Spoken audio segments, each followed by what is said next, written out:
the website thing didn't really do it for me. I didn't really think that was where I wanted to go.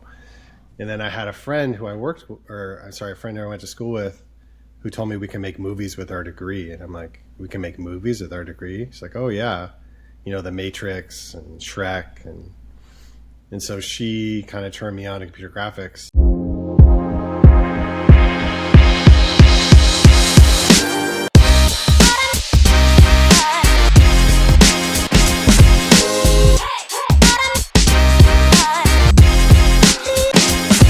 Ahoy! Ahoy! Ahoy! Welcome, my fellow pirates the world over. Welcome to your daily doses of salty knowledge from the brainy deeps of tech. And today, today with me in the cabin, it's a special day today because I'm with Timothy Brandt, whom I haven't seen for 20 odd years. It was early 2000 when we had a chance to work together. I was working for a company in Montreal, BC Emerges, no longer exists. And Tim, you were doing an internship, am I right? Yep, that's right. For the summer or something. The summer. Yep, summer 2001, I was there. Exactly. Montreal. Good times. Exactly. We kept in touch. I still have that Kurt Vonnegut book you lent me. I'm the one. I have it. So okay, I was really into Kurt Vonnegut then. Yeah. Yeah. You lent me a book, and I read it and I loved it. I remember loving it, but it was 20 years ago, and that's a while back. So Tim has had a very interesting career trajectory where he started in computer graphics and then segued into the world of iOS development, and then further down the line brought it together with augmented reality on mobile. I'm giving a rough sketch of it, and worked for a while at none other than Snap, which I've never used, but I understand it is a chat tool for that deletes stuff after a while, aimed at teenagers and the TikTok generation. Am I right or completely off the mark with my assessment? That's its main usage. I worked more in the filters area. Gotcha. It's a whole different sort of vertical in Snapchat, but yeah, the camera. Yeah, filters are what are used to put Mickey Mouse faces on people when they do FaceTime, isn't it, or something? Yeah. They actually call them lenses in Snapchat. But, yep. What were you doing exactly during your internship? I remember that when I was officially my title at BC Emerges, I was supposed to be doing web development, but I was organizing parties and being a social butterfly more than anything else. But what were you doing exactly? I was mostly doing internal website stuff, which I had no idea. When I walked in the door, I had no idea how to do that, but I was sort of teaching myself how to do that, how to build that. I'm working with Dan. Remember Dan Sasente? Oh yeah. Do I remember Dan? So, yeah.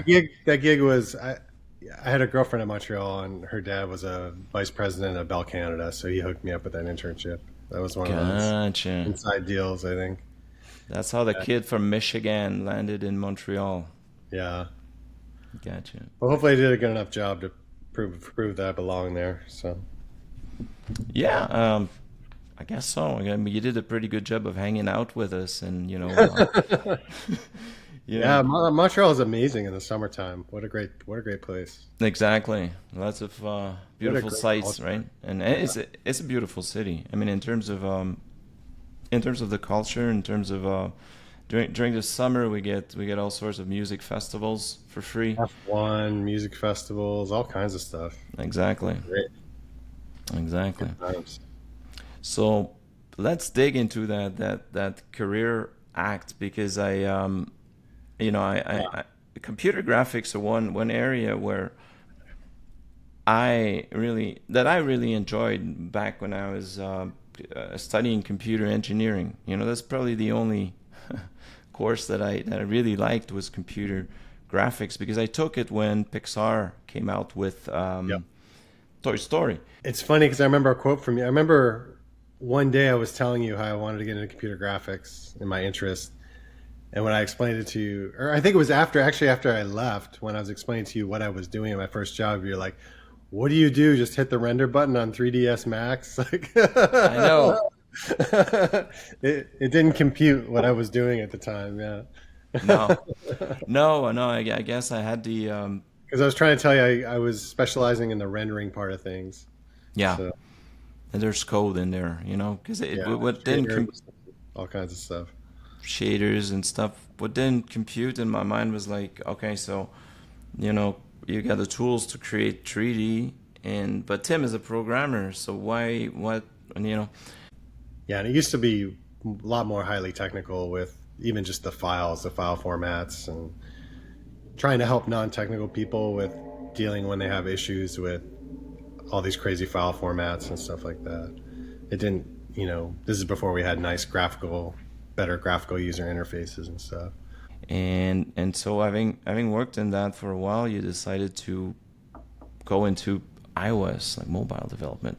What was the rationale behind it? Yeah, I mean, I can even back up further and give you the full arc of how Yeah. everything went down since I last saw you. So yeah, so when I was at Michigan, I started computer engineering. Really enjoyed it, but honestly, after that first internship at BC Emergis, the website thing didn't really do it for me. I didn't really think that was where I wanted to go. And then I had a friend who a friend who I went to school with, who told me we can make movies with our degree. And I'm like, we can make movies with our degree? She's like, oh yeah, The Matrix and Shrek. And so she kind of turned me on to computer graphics. It turns out at Michigan, they had this whole virtual reality lab that mostly sat empty. And so I decided to enroll in all the computer graphics courses I could. I got involved with an animated project between engineering and the art department. And on that project, they had me learn Mel scripting, which is what the program Maya is built on. And pretty much back then, 2001, 2002, if you knew Mel scripting, you could write your ticket to Hollywood. And so that's pretty much what happened. I graduated without a job, and I called my friend who had graduated, the same friend who told me I could make movies with our degree. She graduated the year before me. She was working at DreamWorks. Wow. Yeah, I was like, hey, can you get me a job? And she's like, well, not at DreamWorks, but my friend Chris Allen's hiring a programmer. Why don't you send him your resume? So I send my resume to Chris. I get a call back asking if I could be on a plane tomorrow. That's how quickly it went. So So nice. packed my things, moved to LA, and been there ever since. So the first gig was the gig where you said, "What do you do? Just press the rendering button." Yeah, yeah, yeah, yeah, yeah. It was at a small company called CIS Hollywood, which was made of a lot of more veterans in the industry that I came from. I can't remember, like another shutdown house. I can't remember, but anyways, they formed this little group next to eFilm called CIS, and they had a bunch of shots in this movie called The Core, which is basically about tunneling to the center of the Earth. And so I helped with the fluid rendering. So I Chris Allen, remember. I remember that Chris Allen movie, I was the think. Yeah. main programmer on that, and he had built a way to do fluid sims and connect them to the animation of the machine that was tunneling. And my job was to take his scripts and set them up to work in each shot and render it out. So that's when I hit the render button in 3ds Max. So. And then I had some short stints after that. I worked as I forgot what they call it, but the person there's basically like a data team at Warner Brothers. We would handle taking all the plates online and running the dailies and all those kind of things. And I got to do a little bit of CGI, even though it was a union shop and it was kind of under the table, but they knew I was interested in it, so I got to do some CGI as well. So I worked on Looney Tunes Back in Action and Scooby-Doo 2. Gotcha. And then shortly after that, I ended up at Sony Pictures Imageworks, which is really where my career was made in VFX. I was there 10 years. So Sony was a interesting ride. I started there in 2004. I was originally hired as a texture TD, but they weren't totally sure where to put me, so they kind of gave me a very unique opportunity, and that was I got to shadow different people at different parts of the pipeline. and kind of see how everything worked from front to back, which was really a unique experience at Sony because most people are pigeonholed into one particular area, either like texture painting or modeling or lighting, compositing. So I started off with the texture department. I got to learn how, the whole texture pipeline worked, how the files were saved, all the different transformations and how they were assigned. Got to troubleshoot issues there and build scripts. And then I got to spend some time with the modeling department and help work on their tools, and also lighting and rendering, which is kind of where I found my niche, somewhere in between, lighting and rendering, writing shaders. On my first show, I built this tool called Shader Machine, which took shaders from Maya and saved out RenderMan shaders. We also built a tool at the time. There was this very archaic lighting tool called Burps, and it used a lot of text files for its setup. And it was really hard for non-technical lighters to kind of understand how it all worked. So we built a tool where you could set up everything in Maya, and then Maya would save out all the files in the file format for Burps. And so you could use Maya on the front end to set everything up, and you could render with Burps. So Gotcha. Got to work on a bunch of cool tools like that. So that was pretty much my 10 years at Sony. It was somewhere between being a hacker guy that would write scripts and build tools and also get to work on some shots. So it was a really unique experience. I really enjoyed it. So the idea with the pipeline and with rendering in general is that the Sony uses like a custom code for rendering purposes, right? They don't use like the rendering facilities within Maya or stuff like that. They code something. Well, when I started, we used a tool called RenderMan, which was built by Pixar. Yep. Okay. And then all the shaders are proprietary. So basically, we write all the shaders in house to do the shading. And the lighting tool was proprietary. We built that. Gotcha. Which became a tool called Katana, which is now, I guess, used by the whole industry. So it got bought by a third-party software company, and it's used widely. Later on in my term in Sony, we used a renderer called Arnold, and that one was in house because we bought it. We brought the guy in who founded it, and we worked on it in house. So Gotcha. That was a ray tracing renderer. Gotcha. Interesting. Gotcha. So movies. Well, yeah, it goes without saying, but similar to video games, where from there's huge leaps and bounds in the rendering and in the quality from year to year, right? I was mentioning that Toy Story the first one looked pretty primitive, but we some movies like Avatar push the envelope, and they age pretty well. I was watching it with with my daughter. I was watching the first and the second one, and the first one's back from, I think it's 2010, right, or something, wasn't it, around that? Somewhere around there, yeah. Around that. And 14 years down the line, it still holds up. I think in terms of the graphics and the visuals. The story is also great, but the visuals. And what came after Sony? Did you go then into the world of mobile? Yeah, so that was an interesting transition. Yeah. So that was around 2013, and basically, to be honest, at that point, Sony was chasing tax credits, so they had opened up a studio in Vancouver. Canada was offering generous tax breaks, and they were trying to get us all to move up to Vancouver. So I had a pretty lucrative offer. If I wanted to, I could have moved my family up to Vancouver, but at the same time, I saw technology was coming into LA. This is when there's a big startup boom happening. And starting in 2009, I was really dragging my feet, but starting in 2009, I was seeing what was happening on the web and with mobile, and I was like, I should be a part of this. This is like kind of where all the innovation's happening. Computer graphics was kind of getting old in the tooth. It was kind of the same old thing every show, and we weren't innovating as much anymore, especially after around the time of the financial crisis.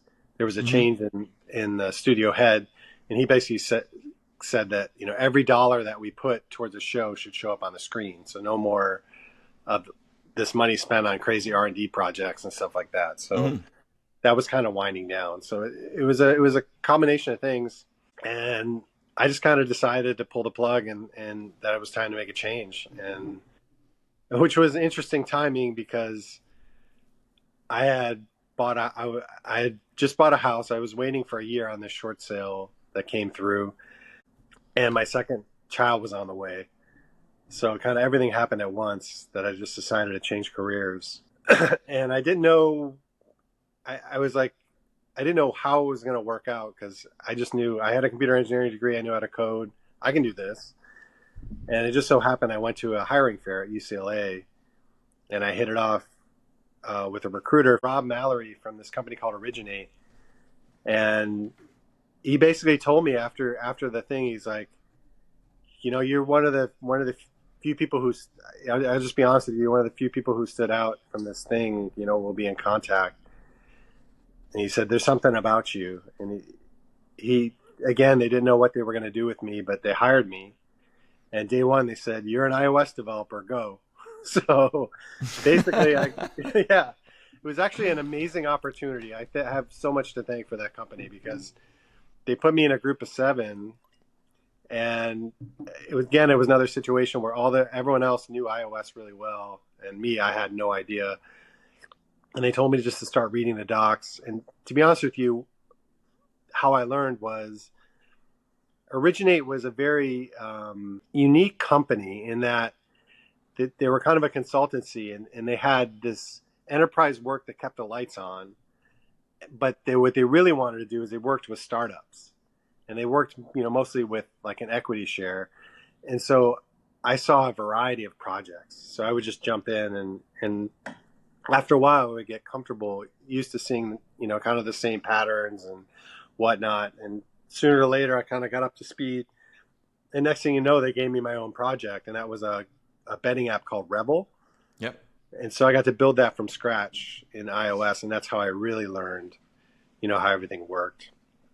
And so shortly after that, the main guy who designed Rebel had left the company. And he hooked up with this guy in Beverly Hills who basically had married the widow of Buddy Hackett, lived in a mansion in Beverly Hills, and he had this idea to build this hands-free app for driving. So one of his celebrity friends, celebrity photographer Kevin Mazur, had gotten into an accident where him and his wife got hit head on by someone who was texting and driving. So they really wanted to solve this problem. So he calls me one day, I'm at Originate, he calls me and says, hey buddy, you want to go for a ride? And I'm like, sure, why not?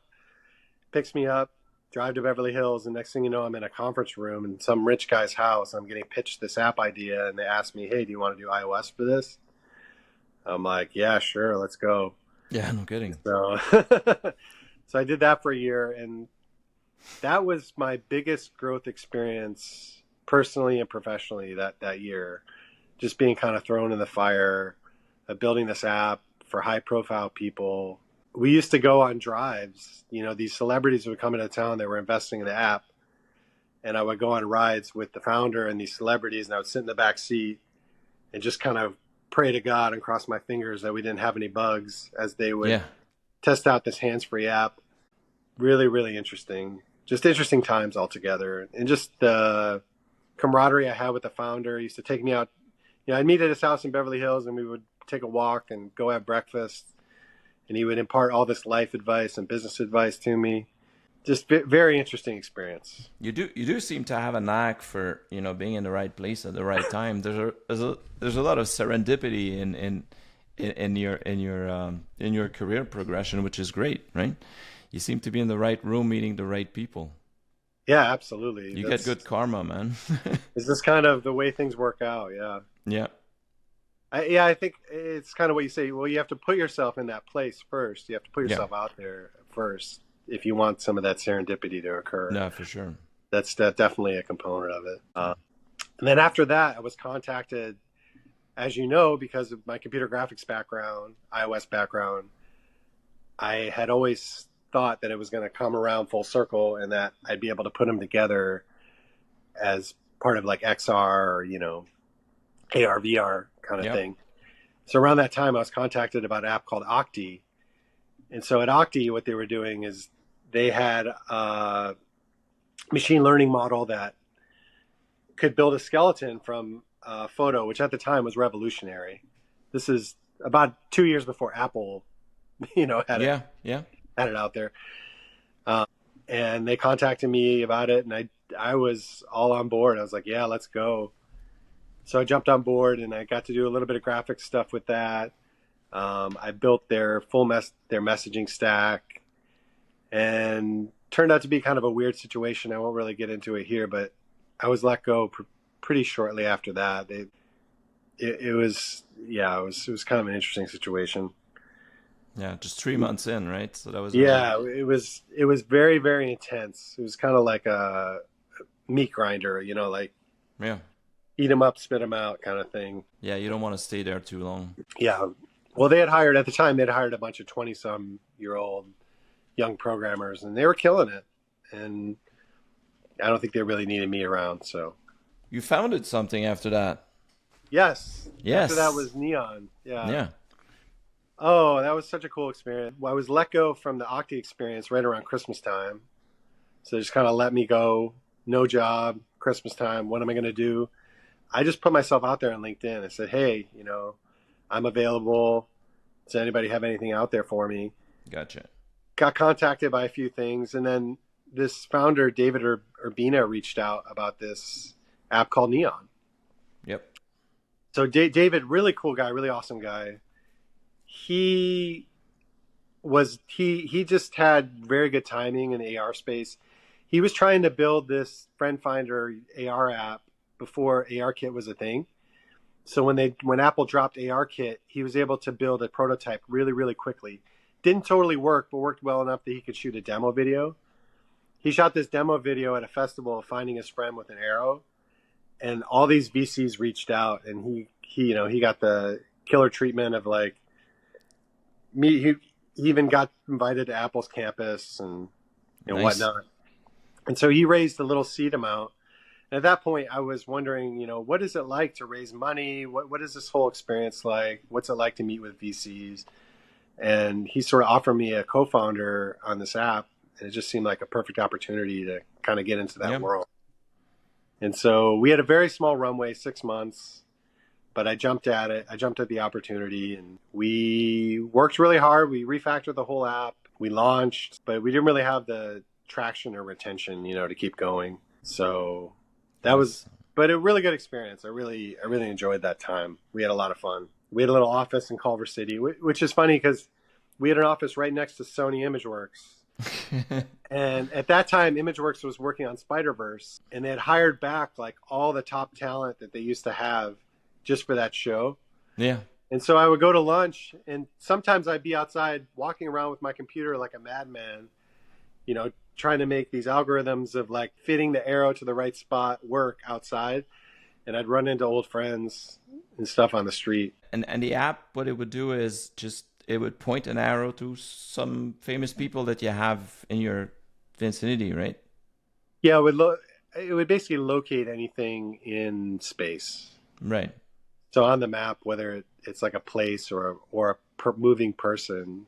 Gotcha. It would point, which direction they are at, and then when they get close, there'd be an arrow over their head, kind of like in a video game, like an overhead arrow. So basically, we're trying to fit an arrow over people's heads, and that was really difficult task back then because we didn't have like VPS precision. All we had was GPS, which can be off by up to 30 meters.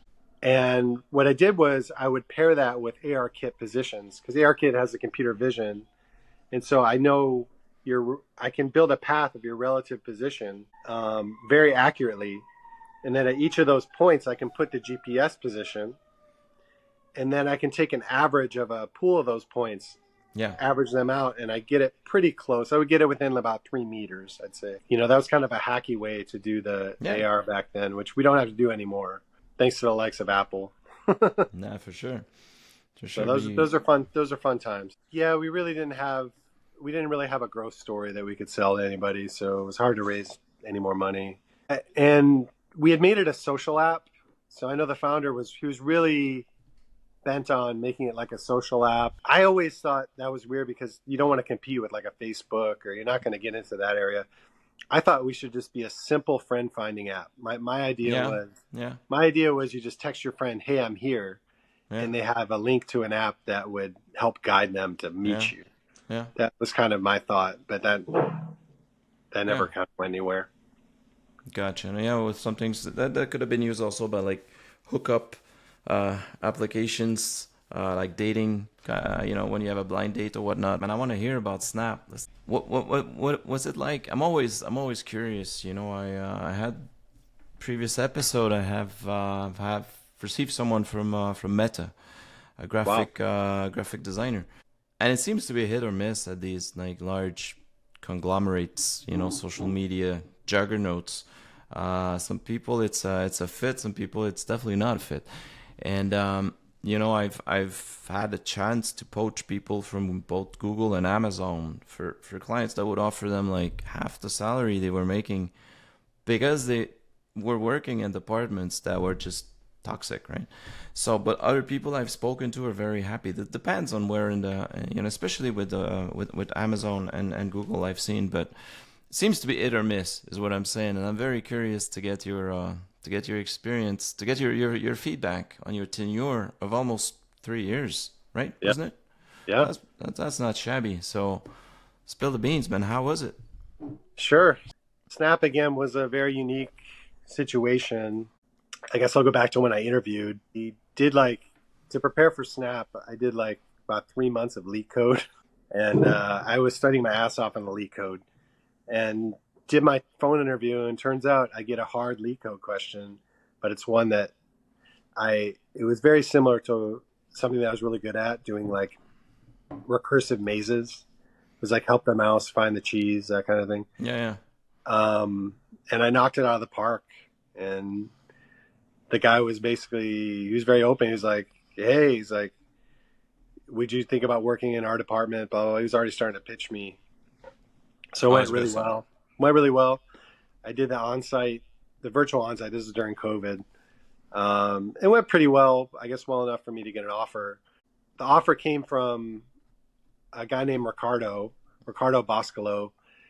He was starting a brand new division in Snapchat for AR business. And so the idea was they wanted to take the lenses and they wanted to be able to sell products, have virtual try on and sell products to them.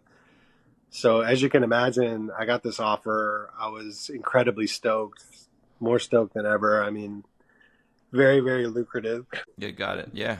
Yeah, the whole shot. I was just over the moon. It's probably the happiest I've ever been when I received that offer. um, I started, and to be totally honest, right away it was kind of a pressure cooker. I remember I was kind of thrown. There were two different. There were two different things we were working on. One was the lenses for virtual try-on, and the other was a makeup lens itself. So basically, we have Yeah. partnered with this third-party company called Perfectcore, who does makeup try-on, and we're trying to take their technology and build a Snapchat lens that does makeup try-on with their technology, their shaders and stuff, which is right up my alley, right? Just basically hacking together Yeah. this whole pipeline to do that. Mm-hmm. And I'll never forget my first sprint planning meeting. We're like, okay, we're going to make this 5 points. You do 5 points of work for the sprint. And my first task was to build this whole histogram from like the input of the face, build these histograms because you have to do this light correction. And this is like super, super intense. I mean, just being thrown into this. And the manager puts up a 2. And basically, this is assigned 2 points out of 5 for the sprint, Okay. And I'm like, what the hell? And I should have pushed back a lot more, but I knew I was like kind of getting myself in over my head. And sure enough, I like almost went crazy trying to figure out how to build this histogram, as fast as I could. And it was a very, very challenging project. And that little microcosm of a story is a little bit of how my whole experience at Snap went. Gotcha. To be honest, the first year and a half went pretty well. Like we had a lot of things to do. It was very exciting. I think I ended up building that makeup lens. I contributed as well to the shoppable lenses. And I remember I got a very favorable performance review. Everything went well. Shortly after that, it kind of went downhill. We didn't really have as many initiatives that were outright, stuff to work on. It was more like the engineers were expected to find things to work on, like find your own project, lead your own initiatives, Right. that kind of thing. And I felt kind of lost, I got to be honest, and especially competing against the other engineers. You know, these are all top-notch engineers they hired. You know, it's like basically everyone's fighting for work. Gotcha. I was really lost, and I was feeling very. By the end of the 3 years, I was feeling very. You know, my confidence was down. I wasn't too sure how things were going. Just didn't go well, and I ended up getting laid off. To be honest, it kind of petered out my term at Snapchat. It's kind of like, well, it's the pressure cooker thing, right? It seems to be like they wrung the most out of you during almost 3 years until there wasn't any juice left. Is that Yeah. that's the impression that I get? And also, you alluded to before how tech did a lot of hiring in 2021, which I think I was a part of. You know, I think they opened the floodgates and they were letting a lot of people in. They were starting new initiatives, starting new divisions. Right. By 2022, 2023, they were really clamping down, and it was about, you know, trimming the fat as much as possible. Yeah.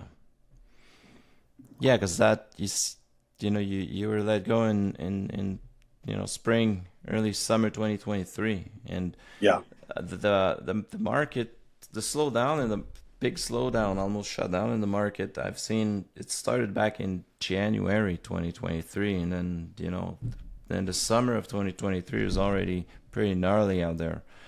It was also for us recruiters, headhunters of the freelance category. It's been a rough patch in all Yeah. honesty. Because when Imagine. yeah when the consensus is to lay off people and not hire people, you're not going to need the services of a headhunter very much now, are you? It's the and when nobody's hiring through headhunters, there's not much work to be done for us. And Live live by the sword, die by the sword, my friend. yeah, that's pretty much it. That's pretty much it. And how did you find your center again? How did you get back on your feet after that? I mean, 3 years of the pressure cooker will leave a few scars. Yeah, it was interesting. I was definitely had low morale, my friend, coming out of that experience. And with the market the way it was, there wasn't a lot out there. I was also starting to consider my age as well. You know, I'm definitely one of the older programmers, let's be honest, in my late 40s, so, or mid 40s. I wasn't too sure where things were going to go. And pretty much out of the blue, I was contacted by a recruiter about Moonware and, you know, about being a lead iOS and building their app from scratch. And at the time, you know, I was kind of got a little mind, you know what, from my previous experience. I wasn't too sure how that was going to go, and told the recruiter that. I was like, you know, man, I'm not sure if you have the right guy. And which I can't believe I would do that, but he's like, no, of course I do. You know, you're really good at this. I think you'd be great. And he started talking me into it, and I was like, okay, yeah, let's just see how things go. And interviewed, really hit it off with the founders, and started. And to be honest, I kind of got my mojo back building at Moonware, because we hit the ground running when I got hired. You know, we're like, you know, we're going to build an MVP in the first 8 weeks, which sounds insane, but we actually did it. On the 8th week, Yeah. we had something up and running and working. Yeah, it's just been great. It's been great building from scratch, owning a code base, seeing it out there working. We've gotten some clients now. It's just been a lot of fun. So it's been good for me. And it's just out of curiosity, the recruiter that reached out to you and that, sort of like propped you up a bit because you didn't think you were up to snuff. Well, truth is you were. Was he like an outside recruiter working with Moonware, or someone from Moonware? Yeah, third party recruiter. Third party, Yeah. yeah? Yeah. Yeah. That's good. I like to hear stories like that, because there's you wouldn't believe the part of the job that we do that is actually, that is the way I see it. There's a lot of like listening to candidates and really like it's not like therapy, but it's almost like counseling to a certain degree, right? Some people I've worked for years, And there's an aspect of it that goes beyond the technical, beyond the job requisites, beyond any kind of interview preparation you can think of, and it's just about, it's like about being a coach to a certain degree, or somewhat something like a friendly hearer, and listen to people. Yeah. And that's something that I like. I like, it's part of the job that I like. I generally like helping people and Yeah. getting to understand them, and I'm happy that somebody put their faith in you. Because many headhunters would have said, well, wait, the guy doesn't even think he can pull it off, so I'm just, they play a numbers game. A lot of them do, and so they would move on to the next, right? But I know I'm not the only one that does thing different, and it's good to hear stories like that. It's heartwarming. Thanks. What was the name of that headhunter? I'm out of curiosity, if you don't mind, like a big shout out to him. It was Walker Smith of V3 Talent Partners. Really good guy. Excellent. He's been a cheerleader from the sidelines as we've been building too. So, not to interrupt, but I just want to say, I haven't had a chance to say yet, I really appreciate the full costume. Dude. Hat and all. Yeah, exactly. No, exactly. I feel so honored. Yeah. Well, yeah. I've been. Thank you. It's. I thought for you, Tim, I would. Bring the whole attire. Do you have parting words of wisdom? It's a question I always like to ask. Things you want to share as words of wisdom. I call them words of wisdom. Interesting. Well, I think the only words of wisdom I could have is just, and this is probably going to sound cliche, but I think, as you can see, my career is kind of all over the place in a way, and kind of spans different verticals. But I think the common thread is just to follow what you're interested in. Yeah. Really, let your heart guide you in terms of where you see yourself, and put yourself out there, for what you want to do and where you want to be. And hopefully those opportunities will present themselves. And when they do, you got to jump on them and, grab the bull by the horns, basically. I agree. My own trajectory is all over the place. I've given up trying to shoehorn it into anything. I won't go into the reads, but started in computer programming, or like front end development. I went into sales, and then I went into a consulting agency, and then I started. At one point, I realized that what I was really good at was putting people together, that should talk to one another, and I started making a living out of it. But it's I can write some kind of overarching narrative, but in the end, I followed my instinct and my heart more than anything. So I relate to that, friend. And thank you for joining me, man. I think of course. It's been very interesting to catch up with you 22 odd years down the line. And when I drop by LA, because I want to go there, and I've never been there, I'll bring you your book back. Yeah, Kirk Vonnegut. Yeah, I still have it, and it's clear in my mind. This is Tim Brandt's book, man. So can't wait to see the pirate ship pulling up on our shores. Exactly. By the pier in Santa Monica or something, right? Yeah. And then we'll go and put on our sunglasses and go bee watching or something. Sounds like a plan. Sounds good. Thank you, sir. Thanks, Tim. Thank you.